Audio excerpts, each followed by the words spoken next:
Welcome to the Gay Buddhist Forum, where teachers from all schools of Buddhism offer their perspectives on the Dharma and its application in modern times, especially for LGBTQI audiences. These talks are offered freely to the world and made possible by appreciative listeners. If you would like to support our efforts to share the Dharma with underserved audiences, please visit gaybuddhist.org. There you can donate, find a list of upcoming speakers, or enjoy many hundreds of these recorded talks dating back to 1996.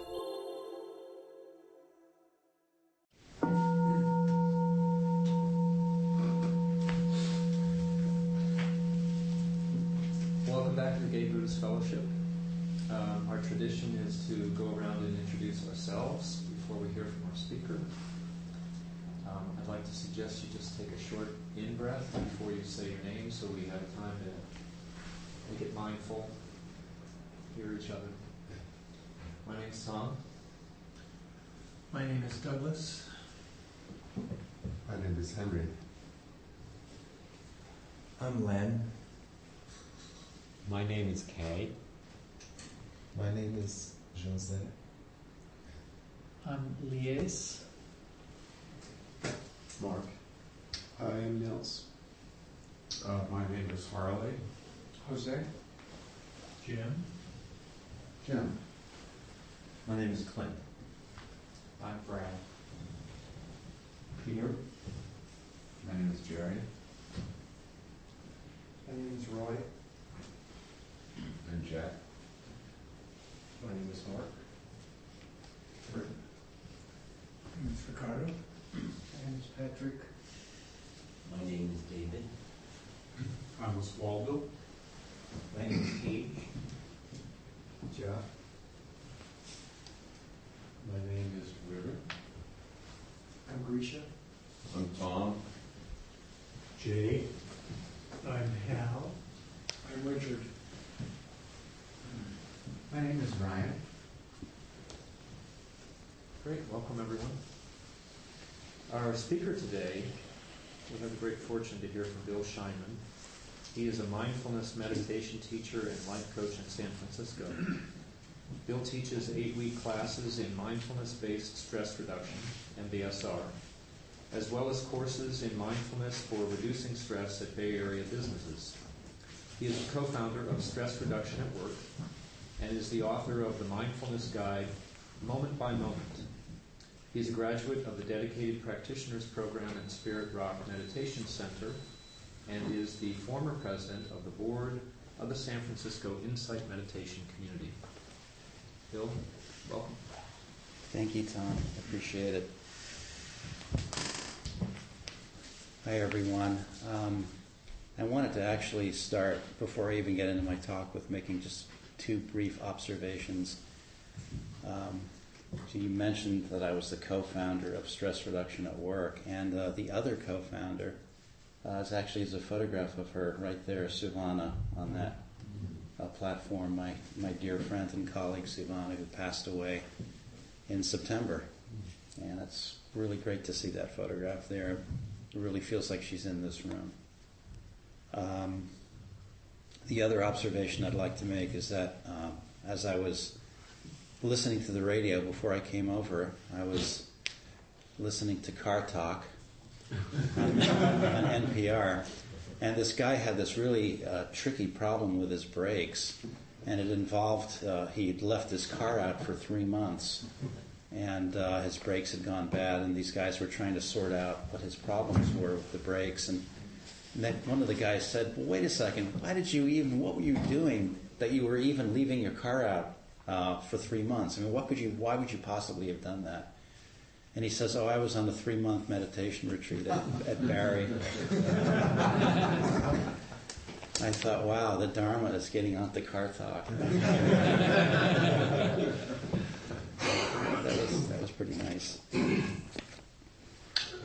So today, this morning, what I'd like to do is give sort of an experimental talk. I'm actually not sure how this is going to work. I want to talk about spiritual friendship. That's the theme of my talk. But I'm going to use the story of my father's life in a certain time of his life to kind of tell the story about spiritual friendship, and I'm going to interweave it with another traditional Buddha story about spiritual friendship, and then say a few things about, what spiritual friendship means for me, and we'll just see how it goes.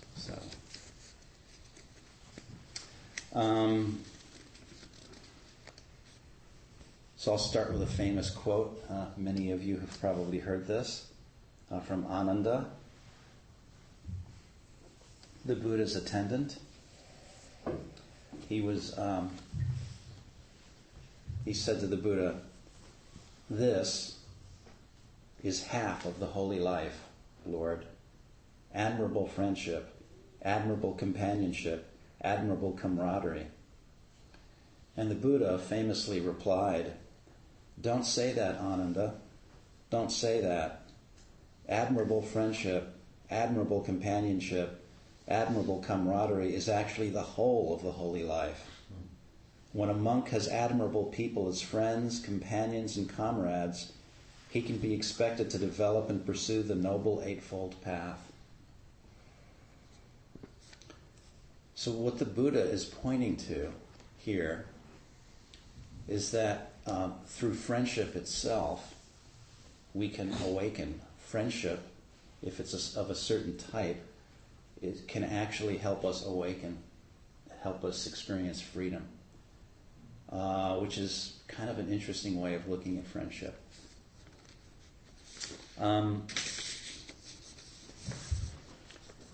Ralph Waldo Emerson said this: "The glory of friendship is not the outstretched hand, nor the kindly smile, nor the joy of companionship. It is the spiritual inspiration that comes to one when he discovers that someone else believes in him and is willing to trust him with his friendship." So I want to, the first story I'm going to tell, or begin to tell, is the story of the Buddha's two chief disciples, Sariputta and Mahamoggallana. And before they became the Buddha's chief disciples, many, many years ago, 2,600 years ago we're talking about, in ancient India, they were two kids named Upatissa and Kolita. And I want to read something about their friendship.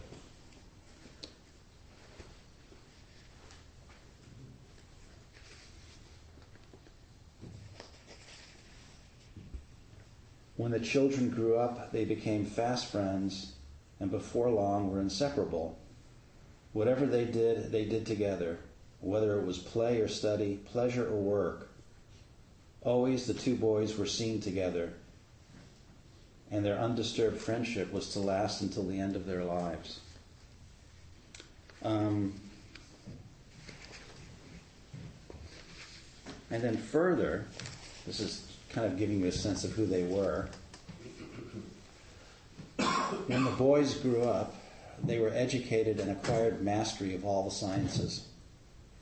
Each of them had a following of 500 Brahmin youths. Amazing to have a following. Does anyone have a following? Or maybe on Facebook, right? Possibly. Each of them had a following of 500 Brahmin youths. And when they went to the river or park for sport and recreation, Upatissa used to go with 500 palanquins and Kolita with 500 horse carriages. So a palanquin is one of those kind of things that you carry someone on, basically. And it was kind of the Mini Cooper of its day.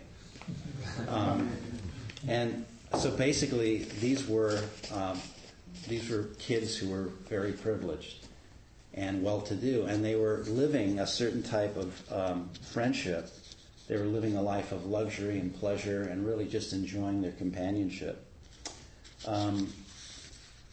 And so I'm going to say I'll say more about them a little later, but I want us to flash forward now, 2,600 years into the future, to New York City in the 1930s. So my dad was from New York. He grew up in New York City. I lost my dad in '99, but he was about 8, 9, 10 in the 30s in New York City. And he was an interesting boy because one of the things that really interested him and concerned him when he was growing up was stories of lynchings that were happening with African Americans in the South or in other parts of the country. And my father, this young boy, was very concerned about it. And he mentioned this to his parents, and his parents, my grandparents, apparently were indifferent about this situation. And they would say to him, why are you interested in those people? Why aren't you more interested in your people? And it really shocked my father, and it really hurt him to think that his parents weren't that interested in that. And that really began his lifelong interest in what became known as civil rights, actually. And he became really interested in this subject. So anyway, he grew up. He actually ran away from home when he was 16 and joined the Navy and fought in World War II in the Pacific. And then he came back to the United States, and he took courses at KU, Kansas University, but kind of dropped out. And he kind of bummed around for a bit. And then he became he started a public relations business, which was pretty much focused on doing publicity for jazz musicians. And he did this in New York City. And one of his, kind of like his headquarters, was this place called Wells Music Bar, which was this club where you could hear music, you could have drinks, and you can get chicken and waffles and that kind of thing. And my dad met a lot of famous jazz musicians, people like Duke Ellington, Count Basie, Lena Horne, Sarah Vaughan, and he did some publicity for some of these musicians. And then he started a business selling aircraft parts to the U.S. government. And this was right about 1950. So what was happening in 1950? The Korean War. And so my dad actually became quite successful doing this. So in a way, he was like the classic capitalist, right? You know, it's like making money off of war. But he never lost his interest in civil rights. And somewhere in around 1955, he saw a little advertisement in the New York Times or someplace, and it said it was from the American Committee on Africa. And I'm just going to read to you a description of the American Committee on Africa. Founded in 1953, the American Committee on Africa was dedicated to supporting African liberation struggles and informing the American public about African issues. As one of the first national organizations dedicated to anti-colonial struggles in Africa, the organization played host to countless African leaders in the United States. Martin Luther King served on the National Committee from 1957 until his death. Founded by pacifists, ACOA emphasized the nonviolent methods available to create social change. And it turns out they were looking for board members. And so my dad contacted them, and he became a board member of the American Committee on Africa and began working with them on some of these issues. And in 1956, my dad, while he was participating in one of their events, met a man from Kenya named Tom Mboya. And Tom Mboya was a rising political star in Kenya. And he was very young. My dad was 29, and Tom was probably about 26. And he was the founder of the Nairobi People's Congress Party, and a key figure in the formation of the Kenya African National Union, and later became the Minister of Economic Planning and Development. And basically, his goal was to bring Kenya along on its path to being liberated from colonialism. So that was his interest in the United States. And the night my dad met him, he had just been touring the United States. This is 1956, touring around the whole country giving talks. And he did that for 6 weeks, traveled everywhere. And the last night of his tour in the United States, he wound up in New York City and gave a talk. And afterwards, he met my dad. And my dad said to him, well, I hear you've been all over the country. Have you ever been to Harlem? And he said no, he hadn't been to Harlem. And my father said, would you like to go? And Tom said, sure. So they went up to Harlem to Wells Music Bar and had some drinks, some food, and they talked for about 4 or 5 hours. And that was the beginning of their friendship. And that friendship would last the rest of, well, certainly it lasted until Tom's death. He was actually murdered in 1969, which is a very sad day for my father. But in those days, their friendship was just beginning. And I'm going to circle back and continue the story of my dad and Tom in a little bit, because I want to actually talk a little bit about spiritual friendship.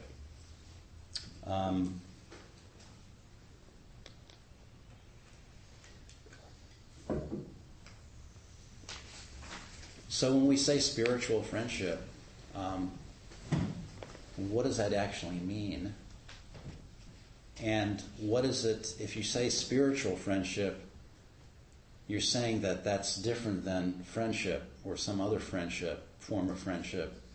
So what's the difference? And so I would say you could look at it like spiritual friendship is kind of distinct from what you could call conventional friendship. And conventional friendship is this kind of like, hanging out with 500 Brahmin youths and partying, and having companionship and kind of seeking after interest, pleasure, that's all okay. There's nothing wrong with that kind of friendship. But spiritual friendship is friendship which, in a way, at its core, has the Dharma in focus. The values of the Dharma are part of the friendship, actually. And the friendship, the way people relate to each other, is an expression of the Dharma. So, for example, in a spiritual friendship, you would both be interested, two friends, say, would both be interested in the principles of non-harm on some level, at least understanding that it's good to treat yourself with kindness and to treat others with kindness, even on that level, to some extent practicing the principles of non-harm. It also means that in a spiritual friendship, there's an understanding that that you're actually embodying the meditative principles as well in your life. For example, if something really negative happens to you, something challenging, something difficult, something painful, are you spending your time reacting to that and kind of blowing out of control, spiraling, cycling out of control? Or are you actually beginning to look at your reactions? Are you actually beginning to bring your reactions into the field of awareness? In a sense, what this means is the meditative principles, really it means taking responsibility for your mental states, taking responsibility for your state of mind, and kind of knowing that there's a kind of understanding that this person is going to be responsible towards me. They may mess up, but they're going to ultimately take responsibility for their own mental states. And then in some way cultivating wisdom in the way we approach our lives and in the way we act in the world, is to somehow express wisdom, the wisdom of impermanence, the wisdom of unsatisfactoriness, and the wisdom of selflessness. So you could say that, in summary, that spiritual friends are actually both interested in one important thing. They're both interested in waking up. They're both interested in freedom. So there's a peculiarity of spiritual friendship which I've always been interested in. And I've been practicing for about 20 years, and I've always found this to be a fascinating thing about spiritual friendship, which is that a spiritual friendship does not have to be an intimate one. Does actually not have to be an intimate one. So some of you probably know this, because I've been here a couple times before, but I have a confession to make, which is that I started practicing the Dharma 20 years ago, pretty much in this room. And have been connected with the community upstairs for 20 years. And this is really, right here is where I began practicing. And one of the things that's really great about having practiced that long is that you meet people. You see people after many years, and you see them come and go. And I'm not, I occasionally see the folks who practice here at the San Francisco Buddhist Center at events or on retreat. And most of them are not intimate friends of mine, actually. And yet, every time I see them, my heart is totally warmed. Because these are people that I've practiced with. I've been on retreats with them. I've studied with them. And even if I'm not close with them, there's a basic value that we both see in each other. And there's a sense of trust there.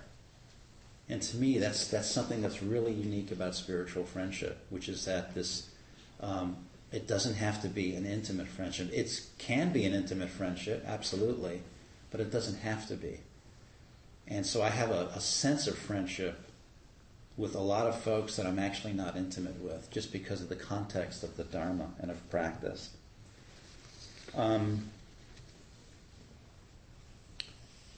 So another part of this, another aspect of this, the fact that spiritual friendship doesn't have to be intimate one, is the idea of the teacher as a spiritual friend. So the Buddha said this. He said, "It is in dependence on me as an admirable friend that beings subject to birth have gained release from birth, that beings subject to aging have gained release from aging, that beings subject to death have gained release from death, that beings subject to sorrow, lamentation, pain, distress, and despair have gained release from sorrow, lamentation, pain, distress, and despair." So our teachers, the thing that's great about having relationship with a teacher or teachers is that our teachers see the best in us. They see what's awake in us. They see what's free in us. And there's something very powerful about that relationship. I don't know how many of you have been on retreat, but there's a wonderful thing that happens, certainly in the insight meditation tradition, when you go on retreat, is that you do these things called meditation interviews. And this is an opportunity to work one-on-one with a teacher. And, one of the great things about it, what can happen, is that you really feel like this person is really seeing you and is trying to be useful. And there is a certain intimacy that happens that is nevertheless not really intimate. Because again, it's your teacher is kind of like seeing the best in you, the goodness in you, the wakefulness in you. And there's something very powerful about that when you're in an interview. So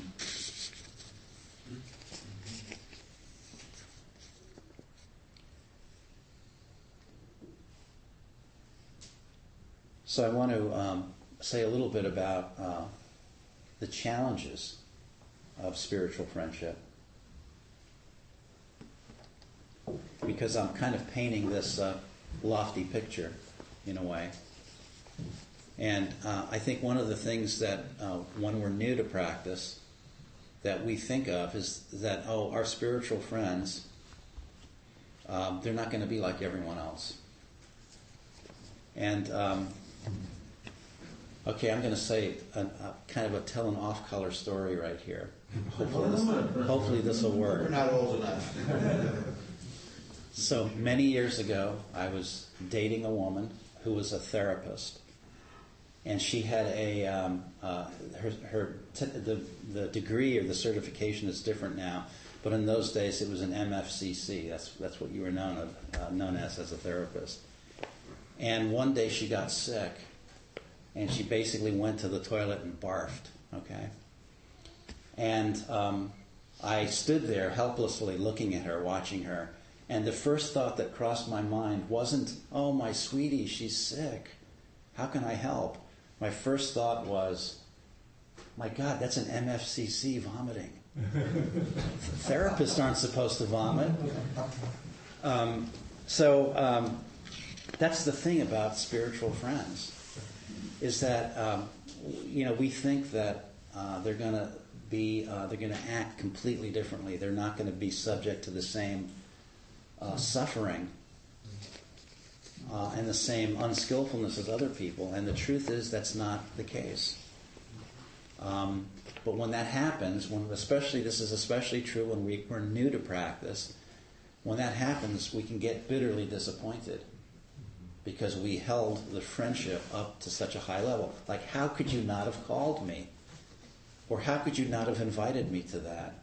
Or how could you have been dishonest about that to me? It's like, but what's powerful about that is that you're still holding up that ideal and you're still trying to embody the Dharma. So that deep disappointment, because we're practitioners, the deep disappointment is really fertile ground to practice with.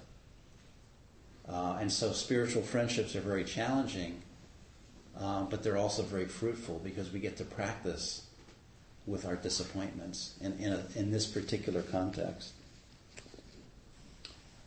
I want to also say something about honesty, because I think this is one of the, to me anyway, it's one of the most important things about spiritual friendships. And of course, when I talk about spiritual friendships, I'm not limiting them to Buddhism, by the way. Anyone can be your spiritual friend if they kind of hold some ideals. And I think one of the most important ideals is the ideal of the truth, being honest, being truthful.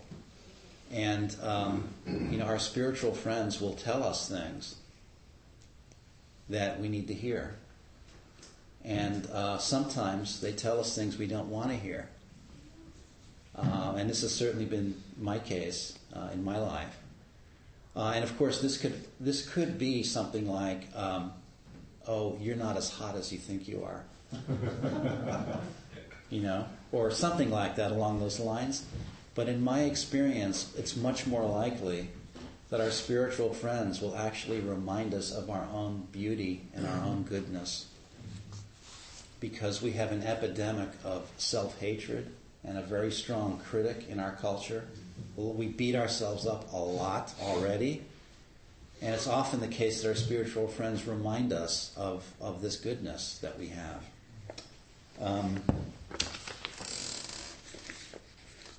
I want to read something from a poem by one of our great urban poets, storytellers, and rock and rollers named Lou Reed, who passed away recently. "I'll be your mirror. Reflect what you are, in case you don't know. I'll be the wind, the rain, and the sunset, the light on your door to show that you're home.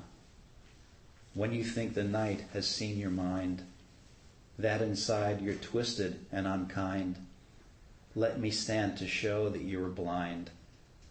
Please put down your hands, 'cause I see you. I find it hard to believe you don't know the beauty that you are. But if you don't, let me be your eyes, a hand in your darkness, so you won't be afraid. When you think the night has seen your mind, that inside you're twisted and unkind, let me stand to show that you are blind. Please put down your hands, 'cause I see you. I'll be your mirror.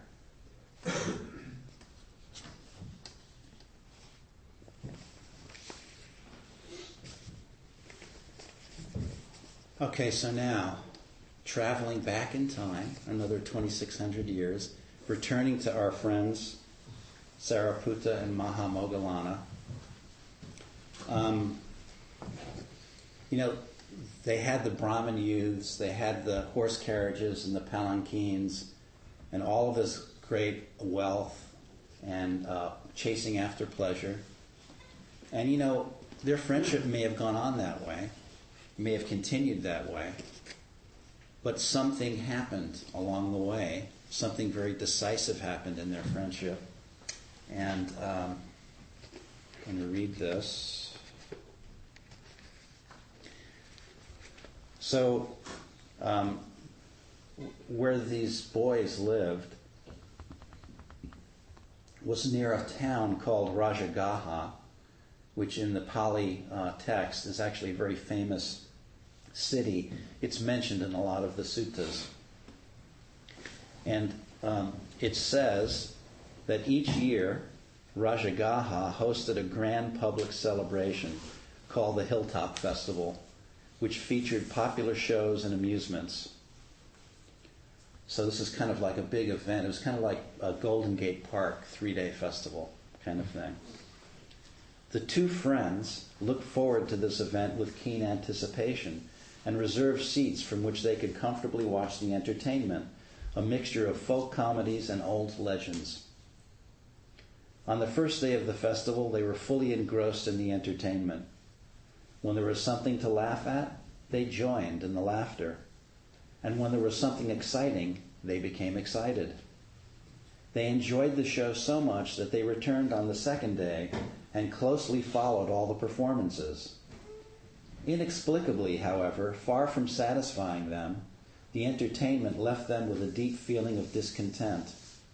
Nevertheless, they made reservations for the third day, too, as a new program had been announced in glowing terms.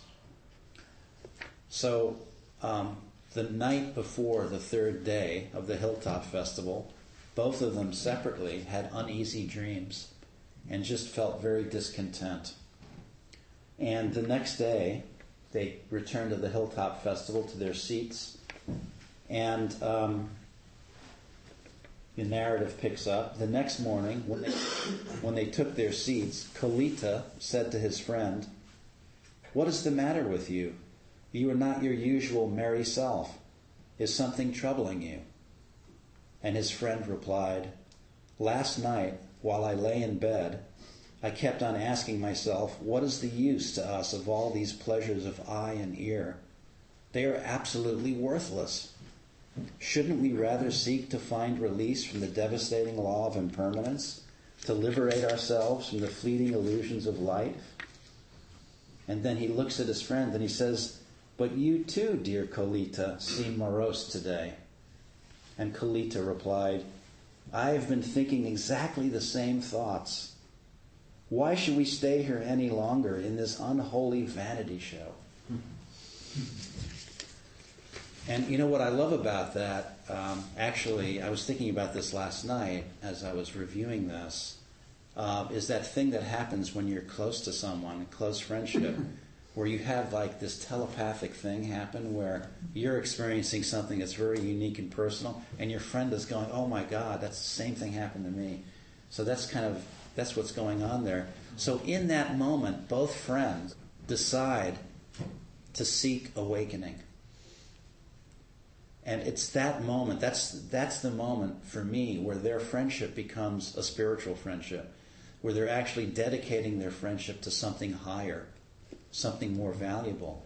And what that thing is freedom and the truth.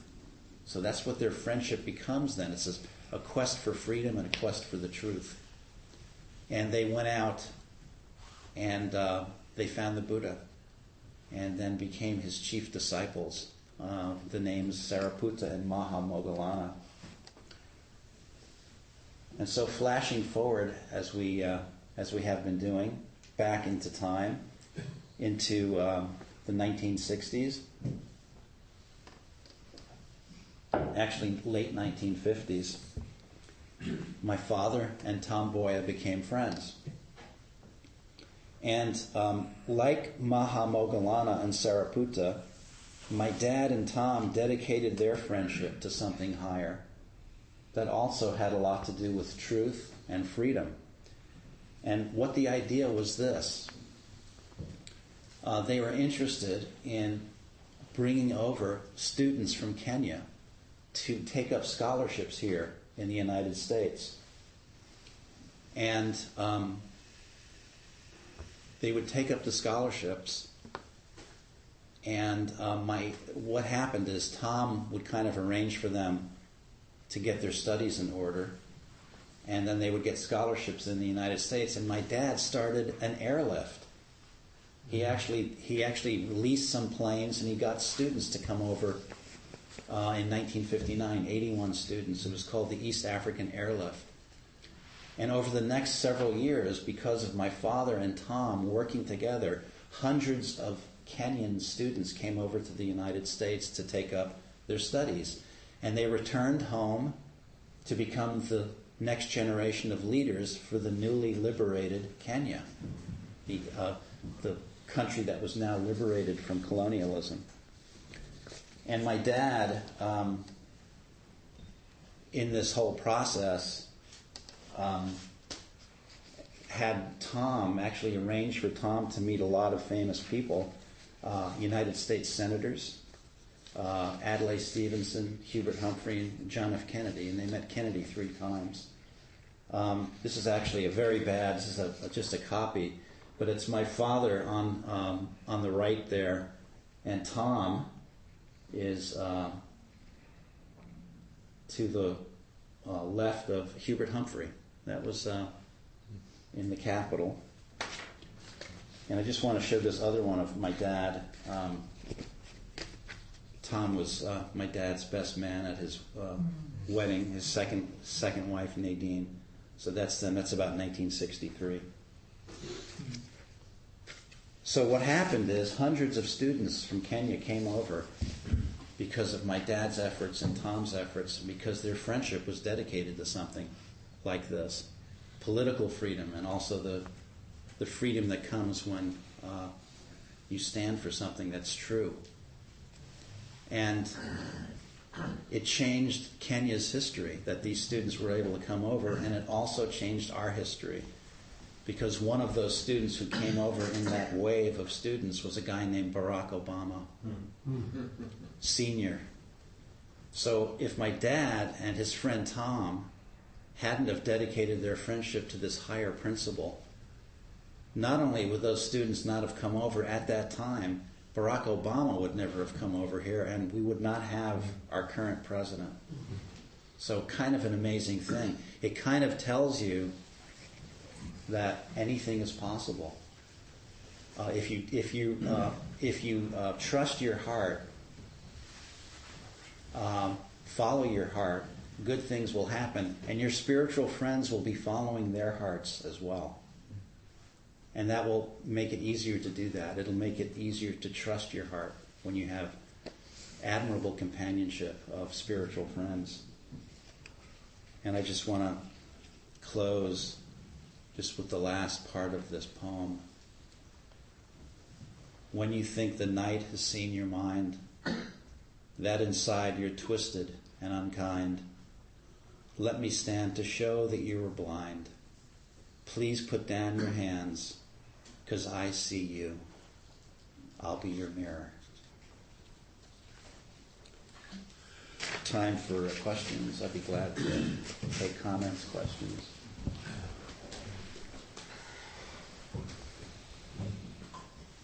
Please. Yes, I hope you don't consider this off topic, but one thing you said earlier in your talk struck me. Sure. That our cultures very much, people in our culture very much are more involved with self-hatred and self-dislike than many other cultures. And because I'm just familiar with this culture, I've been exposed to other cultures in a tangential way, but I'm just familiar with this culture. That really struck me, and I thought, I'd like to be curious to know, why do you think that is? That's a particular culture. Well, I don't know. I mean, I think it's a complex question. I mean, I think, one thing that I could say that just it's not even a Buddhist answer. It's that our culture, the Western culture, has kind of had this separation between the mind and body. It's kind of like it's been very rational culture, and there's tended to be a separation and kind of a devaluing of the body, and perhaps even a devaluing of the feminine principle. So I think when you're in a culture that doesn't really value the body and the connection between the mind and body, I think it's easy for us as a culture to get caught up in our heads. Yeah. Because I thought it was very striking. If this is a culture on the planet that's unusually emphasizing self-hatred and self-dislike, we're in a subculture of that culture that really emphasizes self-hatred and self-dislike. So we get the double whammy on that, and that's just a very striking thing to think about how we have to deal with that. Yeah, definitely. Well, it's a lot to practice with. It's a lot to practice with. Thank you for asking. Please. Hi, I'm Tom. Hi. And several times in your talk you used the word freedom. It's probably a familiar word, but could you say more about what's meant by that when you speak of freedom? Well, I think it's really freedom from our habits of reacting. We tend to push away what we don't want, and we tend to grasp at what we do want. And both of those actions, the pushing away and the grasping, cause suffering, actually. And this is actually the essence of the first noble truth that the Buddha taught.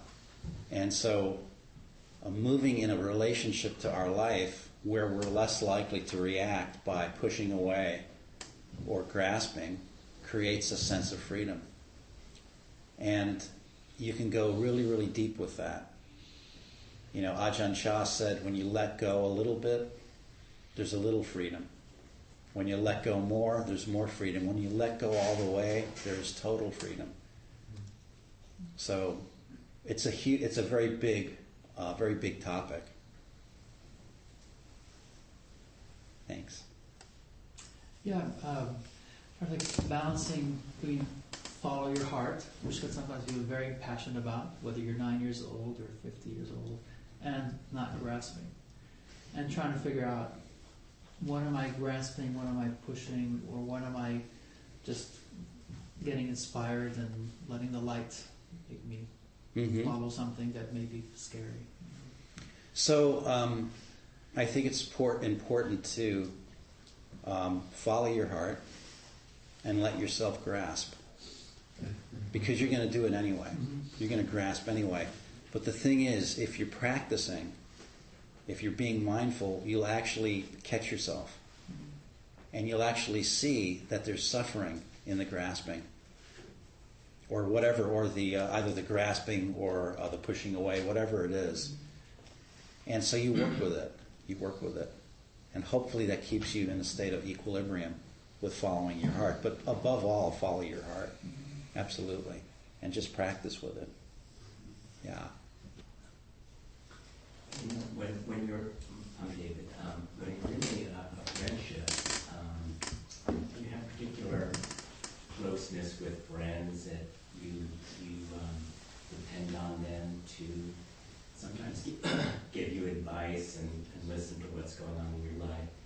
What I'm finding tricky about it, with myself and with a friendship, is in order to trust somebody, in order to give good advice and to be spiritual guidance, you have to some extent, be able to see things clearly.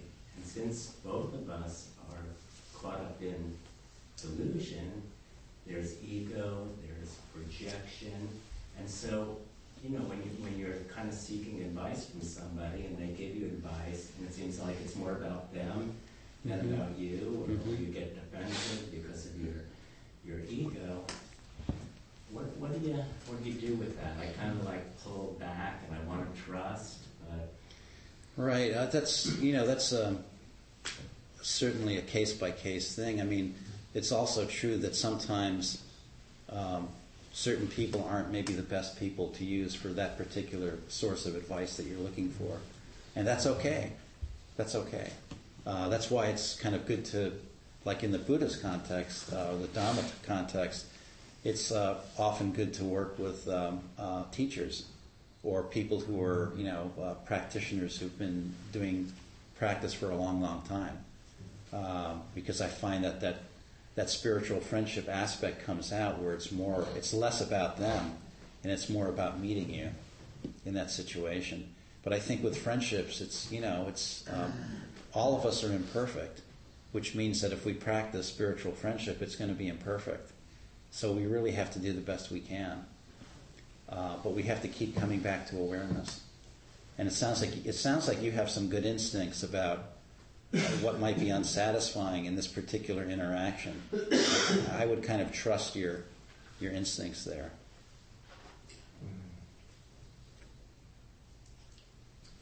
Thank you very much for your talk.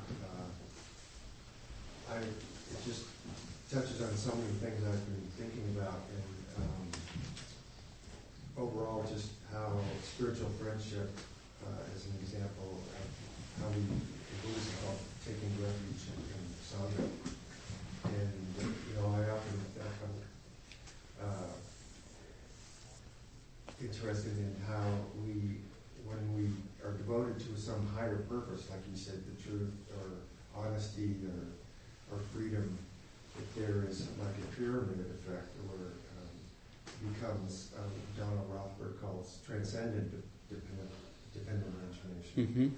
And that it's like we become our best selves, or that includes all the foibles of the smaller neurotic self.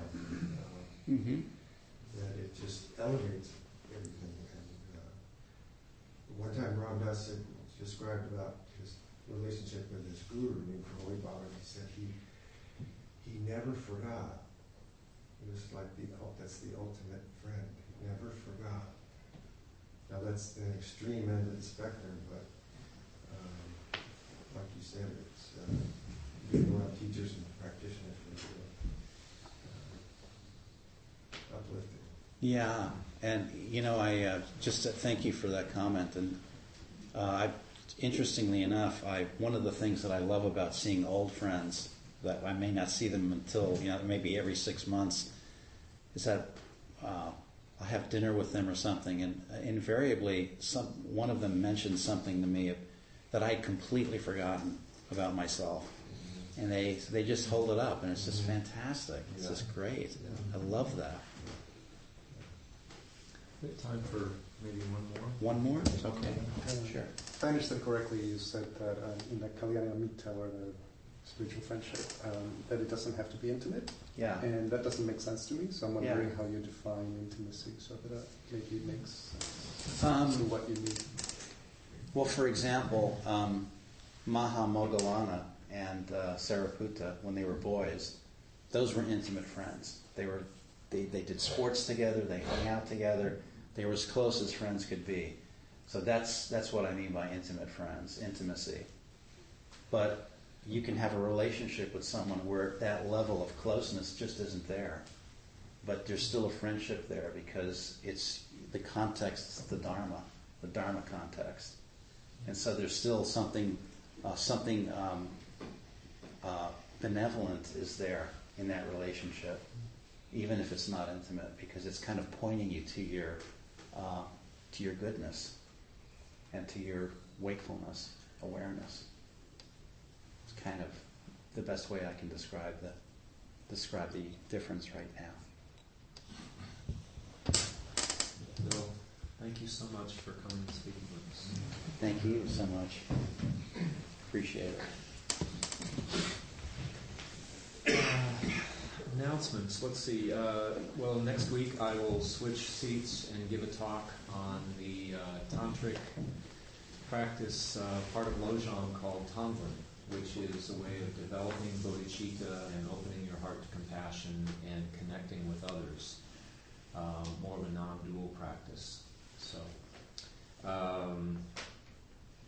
and then we ask for a donation, a weekly Dhamma donation, if you can, of roughly around $10. That helps us pay our speaker honorarium, our rent, printing and mailing our newsletter, keeping our website up, recording our talks, putting those out for spreading to everyone. So our host will come around with the Dana bowl afterwards.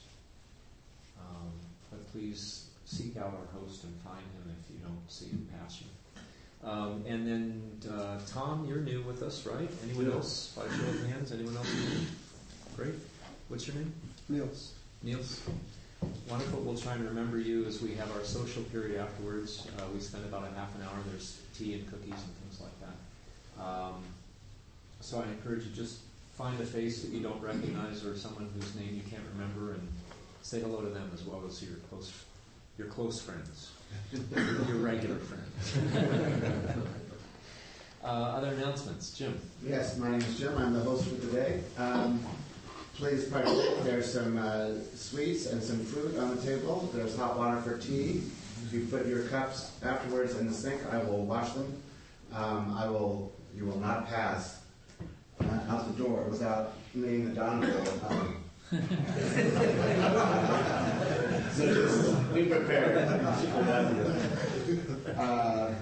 Around 12:30, people who would like to go out as a group for lunch sort of assemble at the street door. I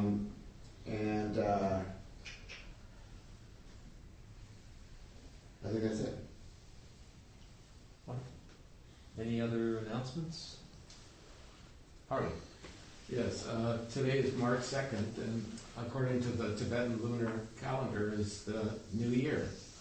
And as you know, the Dalai Lama was in San Francisco and Los Angeles and Berkeley last week. And he's in Minnesota today, and there's a live webcast. And I'm not sure exactly what time, but if you Google around, if you happen to be home on this rainy day, he will be giving several talks from Minnesota, and they're going to be live webcasts, so it might be interesting to get a little spiritual friendship with someone we might not have met in person, but there's friendship there. Other announcements? Clint, are we doing the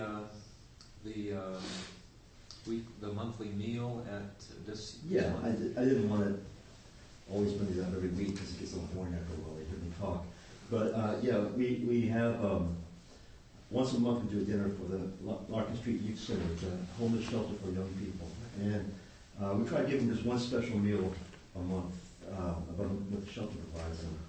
So if you're interested in being involved in that, people who are, I really think we have a good time. It's fun as well as coming from the heart.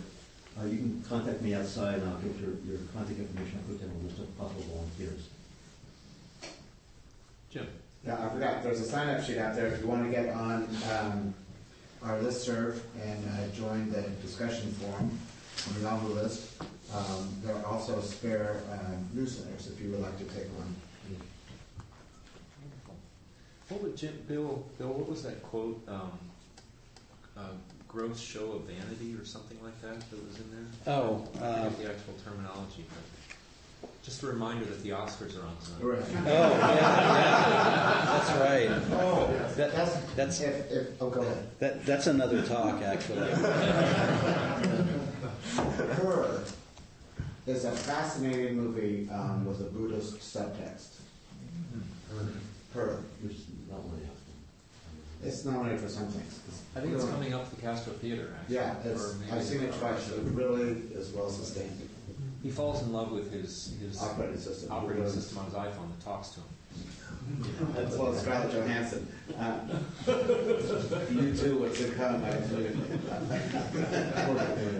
No, but it's all about that our experience happens between our ears. Yeah. And yet her engineering is so sublime that she gains massive experience. And anyway, I recommend it. We hope it wins. I'm rooting for best screenplay. Let's gather in a circle for our dedication of merit.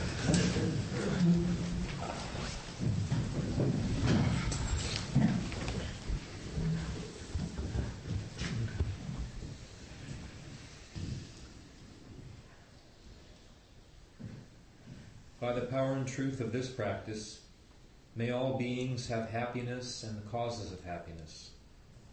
May all be free from sorrow and the causes of sorrow. May all never be separated from the sacred happiness which is without sorrow. And may all live in equanimity, without too much attachment or too much aversion, believing in the equality of all that lives.